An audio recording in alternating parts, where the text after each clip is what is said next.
name's Jake, and this happened last summer right before senior year.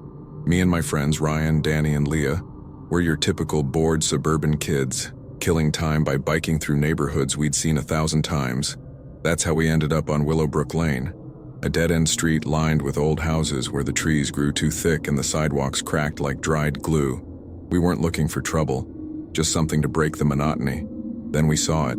214, Willowbrook, a 2-story, colonial with peeling blue paint and a sagging porch.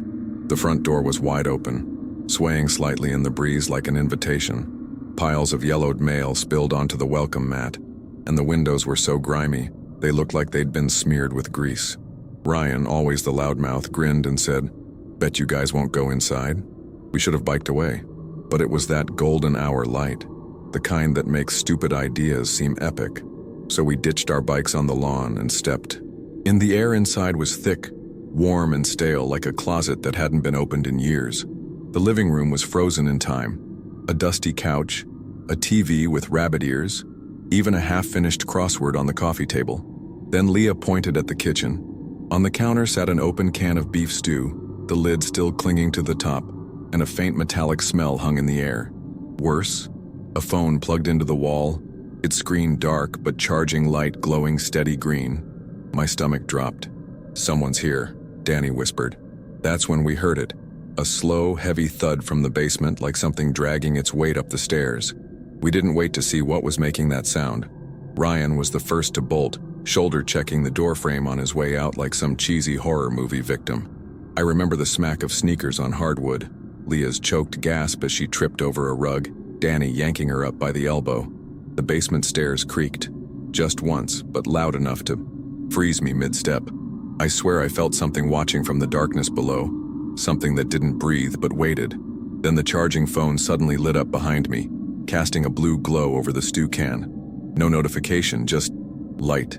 That's what finally sent me flying out the door, my heart slamming against my ribs like it wanted out too. Outside we laughed, or tried to. Ryan made jokes about squatters. Leah insisted it was just an old person who forgot to lock up, but our voices were too high, too fast. We biked home as the streetlights flickered on, and I kept glancing back, half expecting to see the front door still gaping open in the distance. It wasn't until I got to my own house, normal, safe, mine, that I finally unclenched. Then I saw it, taped to our front door, flapping slightly in the breeze. A Polaroid. My fingers went numb peeling it off. It was us. All 4 of us, standing in that fucking living room, caught mid-laugh like we'd been posing. But we hadn't. We'd never stopped moving, never stood still like that. And in the photo, just visible in the hallway behind us, was a shadow, tall, thin, and smudged, like the camera had struggled to capture it properly. I called Ryan first, my voice barely above a whisper. "Dude, check your front door. Now." I heard his screen door squeak open, then silence. Then, what the actual fuck? His Polaroid was identical, same shot, same shadow. But in his, the hallway behind us was darker, the shadow closer, like it had taken a step forward between shots. Leah's came next, her photo slightly tilted, the shadow's arm now stretched unnaturally long, fingers grazing the edge of the frame. By the time Danny texted the group chat, "Mine's on my pillow," we were already biking back to his house, the wind biting at our faces like it was trying to warn us. His photo was the worst. The shadow wasn't in the hallway anymore. It was right behind us, its face a blurred smear except for 2 pinprick dots where eyes should have been. We argued in Danny's driveway, voices cracking. Leah wanted to call the cops. Ryan swore it was some TikTok-level prank. But then Danny's little brother Noah poked his head out the door. "Who's the guy in the window?" he asked, pointing behind us. We spun around. Nothing. Just the empty street. The same Willowbrook houses we'd known forever. Noah frowned. He was just standing there, really tall, and his arms were... He stretched his own arms out, elbows locked, fingers twitching. My blood turned to ice. That's when my phone buzzed. A notification from an unknown number. Just one word. Return. Below it, a photo attachment still loading, pixel by pixel. I didn't wait to see it. I threw my phone into the street like it was on fire. We watched my phone shatter on the asphalt, the screen blinking once before going dark.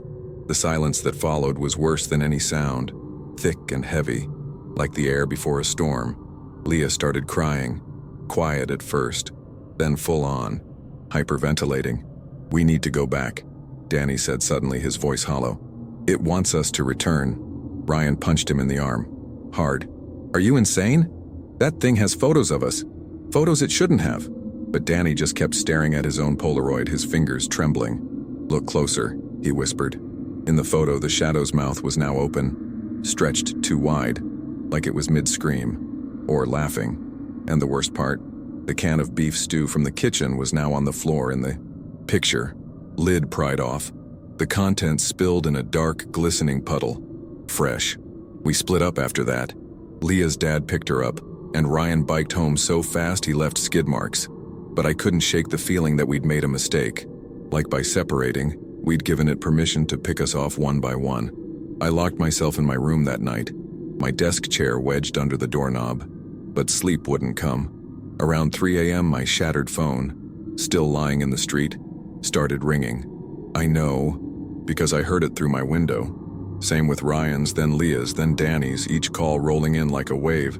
And each time when one of us caved and answered, all we heard was wet, rhythmic clicking, like something testing its jaw. Then a whisper, "You left me waiting." Danny was the last to answer. He didn't say anything after, just sent a single text at dawn. A photo of his bedroom door, cracked open. The hallway behind it was pitch black, except for 2 faint glowing dots. Watching. The next morning I woke up to the smell of rust and salt, like old blood and sweat. My sheets were damp but not with sweat.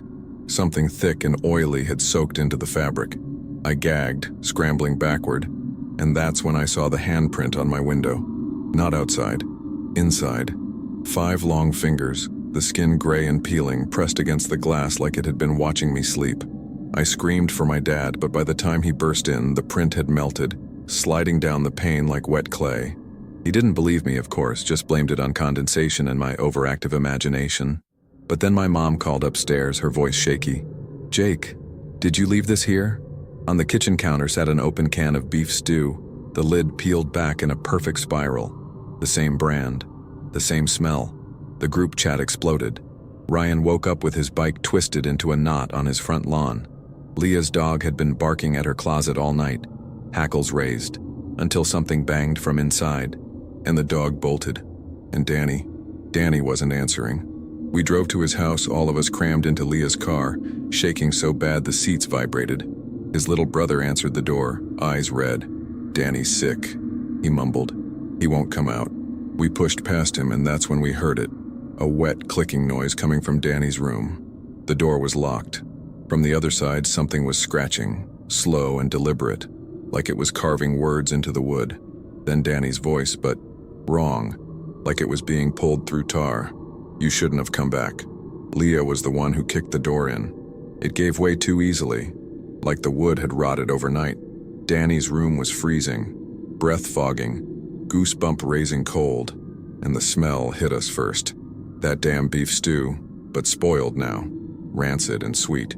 Danny was curled on his bed, facing the wall, his body shuddering in short, jerky movements. "Danny," Ryan whispered.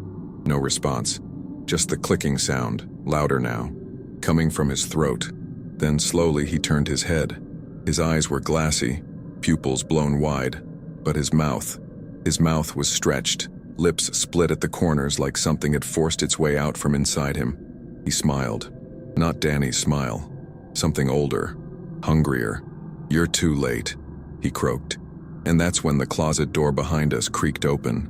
The shadow from the Polaroid stood there, no longer blurred, tall, emaciated, its skin sagging off its bones like wet paper. And it stank of opened cans and charging electronics. We ran. Didn't stop until we were back at Leah's car, tires screeching as we peeled out of there. Danny never followed. We reported him missing the next day, but the cops found nothing. No twisted bike, no spoiled food, no photos. Just an empty house on Willowbrook Lane, its door still open, waiting. That was 6 months ago. Now Leah wakes up every night to her dog growling at something in the hallway. Ryan's phone still gets calls from an unknown number, always at 3 a.m. And me? I keep finding Polaroids. In my backpack, my locker, once taped to my bathroom mirror. Always the same shot. Us in that house. The shadow closer each time. Last one, it was touching my shoulder. I think it's just playing with us now, or waiting for us to give up. Because whatever that thing is, it doesn't forget, and it doesn't stop.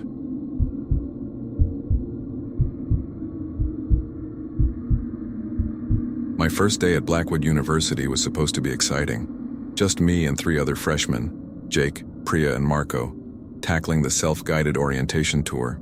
The campus was all Gothic arches and 2 quiet hallways, the kind of place that felt like it had secrets. Our map listed the usual spots: the library, the science wing, the student union. But when we took a wrong turn near the old humanities building, blame Jake's shortcut, we ended up in a hallway that wasn't on the map. The air smelled like wet paper and something sharper like copper. The lights flickered, and at the far end there was a single door with no number, just a frosted glass pane. And behind it, I swear, was a shadow, not moving, just waiting. Priya was the first to say what we were all thinking. Guys, that's not a person-shaped coat rack." Marco laughed too loud and stepped closer, his sneakers squeaking on the linoleum. Through the glass, the silhouette was too tall, too thin, like someone stretched, out of proportion. Jake joked, "Maybe it's the world's worst mannequin," but his voice cracked. Then the shadow tilted its head. Not a lot, just enough. We bolted. Later, at the admin office, we mentioned it to Professor Hayes, this chill older guy who'd been here forever. His smile dropped. "You were in East Hall?" He said it like we'd confessed to murder. Then he dropped the bomb. "That building's been sealed since 2013. A student vanished there during orientation. They never found her." Professor Hayes wouldn't say another word about East Hall, just kept repeating, "Stay out of there," like it was a mantra. But of course we Googled it the second we got back to the dorms. The missing student's name was Lena Voss, a bio major who'd transferred that same semester. The news articles were all the same. Last seen entering East Hall for a meeting no one could confirm. No signs of struggle, no leads. The weirdest part? Her roommate swore Lena had been acting strange for days, whispering about someone watching from the walls. I tried to shake it off, but that night I kept staring at my own dorm window, half expecting to see that stretched out silhouette against the curtains. The next morning, Jake showed up at my door looking like he hadn't slept. "Dude," he said, voice low. I went back. My stomach dropped. He'd snuck into East Hall alone before dawn, armed with his phone flashlight and what he called big dick energy. The door we'd seen, still locked. But this time, the frosted glass was covered in handprints, like someone had been pressing against it from the inside. And the shadow? Gone. Jake had booked it out of there when he heard it. A wet, clicking sound, like knuckles cracking, coming from behind the walls. "I'm not going back," he said, but he wouldn't delete the photos. I wish he had. Priya was the one who noticed it. We were huddled in her dorm, zooming in on Jake's photos like we were analyzing some true crime evidence. The handprints on the glass, they weren't just smudges. They were too long, fingers stretching farther than any human should. And between the streaks, barely visible, were what looked like words scratched into the glass. Marco squinted. "She's still here." Jake laughed nervously.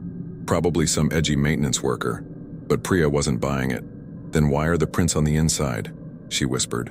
That's when Marco's face went blank.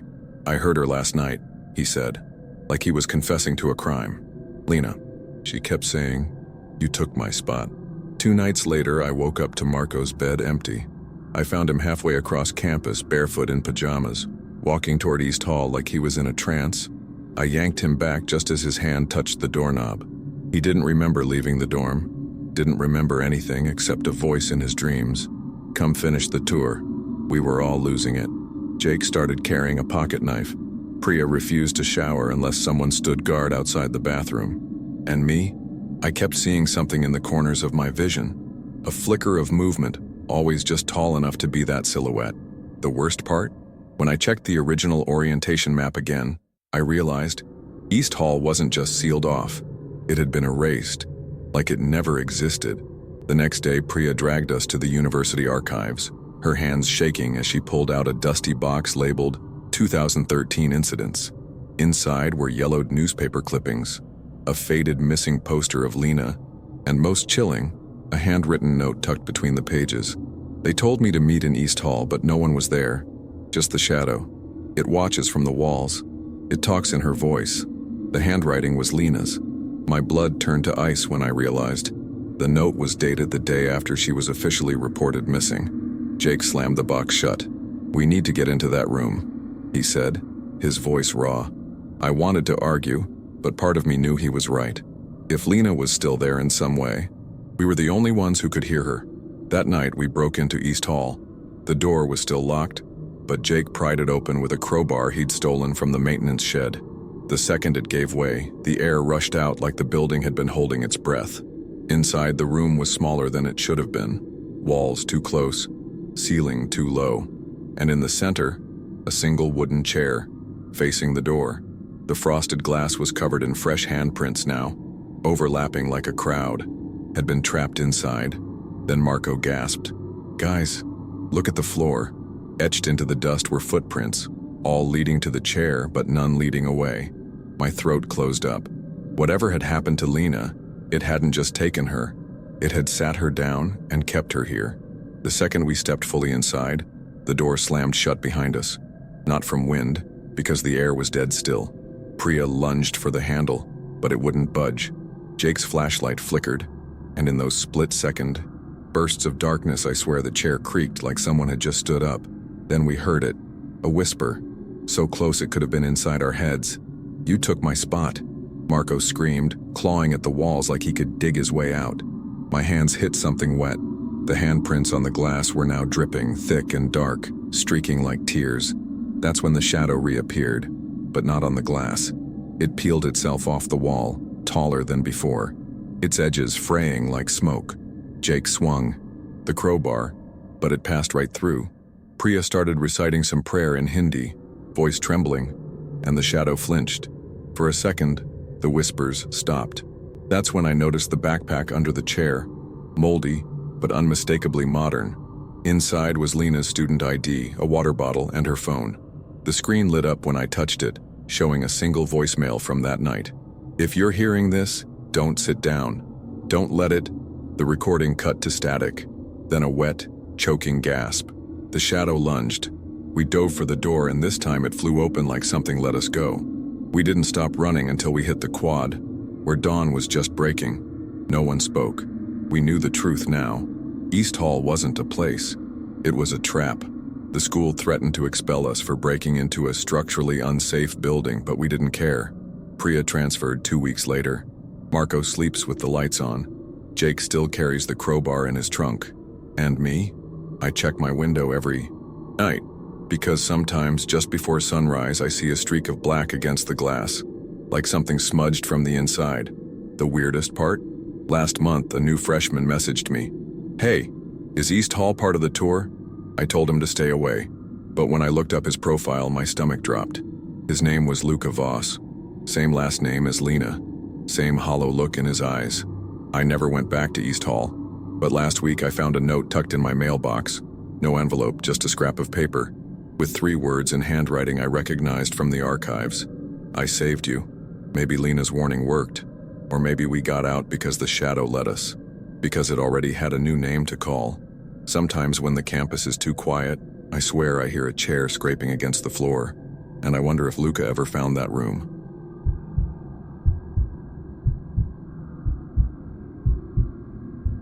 I was 17, running on cheap gas station coffee and adrenaline halfway through a 4-college tour that felt more like a hostage situation. Our charter bus groaned to a stop at some nowhere rest area off Interstate 80, the kind of place where the vending machines hum louder than the lights. Most of the group stampeded toward the snacks, but I beelined for the bathroom, my bladder screaming after 3 hours of driver-sanctioned hydration. The second I pushed through the sticky door, the air changed. Too cold. Too still, like walking into a freezer someone had forgotten to turn off. The mirrors were fogged, but not from steam, from something colder. That's when I heard it, a wet, shuddering sob from the last stall, the kind that claws its way up your spine. "Hello?" My voice echoed weirdly, like the room was bigger than it looked.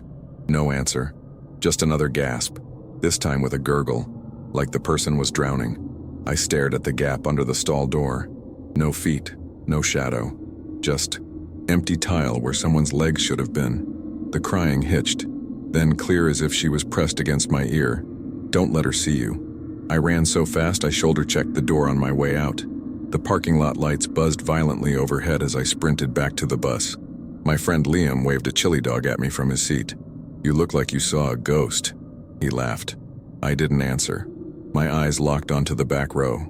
A woman in a mustard yellow coat sat perfectly still, her face turned toward the black window.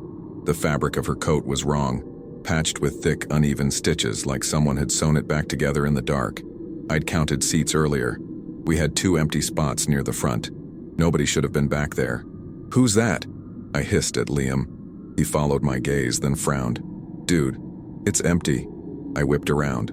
The seat was empty, but for half a second, I swear I saw the indent of a body still pressed into the vinyl. Ms. Ruiz, our chaperone, sighed when I pointed it out. "Jenna, I checked the manifest twice. We're the only ones on this bus." But as she walked away, the overhead light above the back seat flickered, and the smell hit me. Wet wool and something metallic, exactly like the bathroom stall. 20 minutes down the highway, Priya suddenly dropped her phone. "What is that?" she whispered. The whispers weren't just in my head anymore. They slithered through the bus like radio interference. "She followed you. Don't turn around." The yow. Temperature dropped so fast our breath fogged. Liam reached for my arm, but his hand froze midair. "Jenna," he breathed. Reflected in the window beside us, clear as day, the yellow-coated woman stood in the aisle.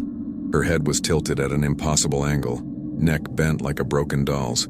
Ms. Ruiz yelled for the driver to pull over. The bus swerved violently, throwing me into the aisle. That's when the lights died. Not just dimmed, gone. Pitch blackness, and the sound of 30 people screaming. Something grabbed my ankle. Fingers, cold and jagged like they'd been snapped and reset wrong, dug into my skin. I kicked wildly, connecting with nothing. Then the whispers became a scream. "You looked!" The lights surged back. Everyone was in their seats staring at me like I was the freak. Except Liam. His face was sheet white. "You saw her too," I whispered. He just nodded. The driver called dispatch, voice shaking. "We need a welfare check at mile marker 83. When we finally rolled into a campus security pulled the bus footage. The timestamp showed the rest stop bathroom break. Empty seats. Then at 12:37 a.m., the rear door opened by itself. A blur in a yellow coat shuffled down the aisle. The camera glitched when she sat, but for one frame you could see it. Her hands weren't stitched. They were stapled together at the wrists. The worst part?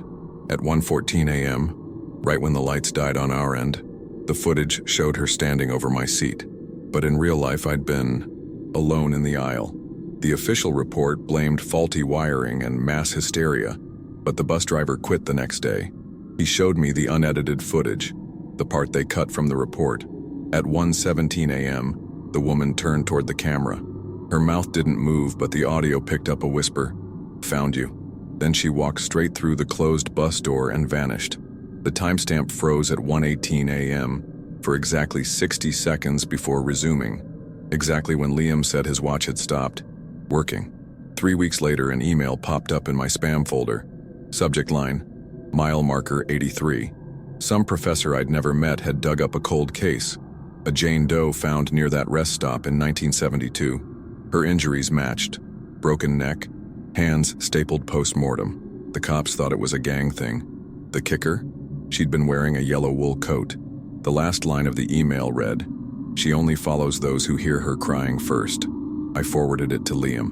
He replied with a news article from 1989. A Greyhound driver had reported a sobbing woman boarding at that same rest stop. He crashed at mile marker 83. No survivors. I changed my college plans. No more road trips. But last winter, I was waiting for a train in Philly when I smelled it. Wet wool and copper. The platform was empty except for one figure at the far end. Yellow coat. Head tilted. I didn't wait to see if she turned. I ran until my lungs burned, just like that night on the bus. When I dared to look back, the platform was crowded. Again. But on the bench where she'd been sitting, the metal armrest was bent inward like something with inhuman strength had gripped it. I told my therapist everything. She suggested PTSD from a traumatic bus incident. Maybe she's right. But last month I got a text from Priya. Remember that college tour? I was cleaning out my photos and found this. The timestamp matched our bathroom stop. In the background, barely visible in the fogged mirror, was a shape. Tall, thin, the shoulders rounded, like someone mid-sob, and peeking from the bottom of the frame a single mustard yellow sleeve. I don't use public restrooms anymore. I keep my back to the wall in waiting rooms, and if I ever hear crying in an empty place, I don't answer, because now I know. Some things want to be acknowledged. Some things follow. The professor's last email had a PS. She's attached to you now, but she'll only show herself when you're tired, when your guard is down. Sleep well. I haven't slept with the lights off since.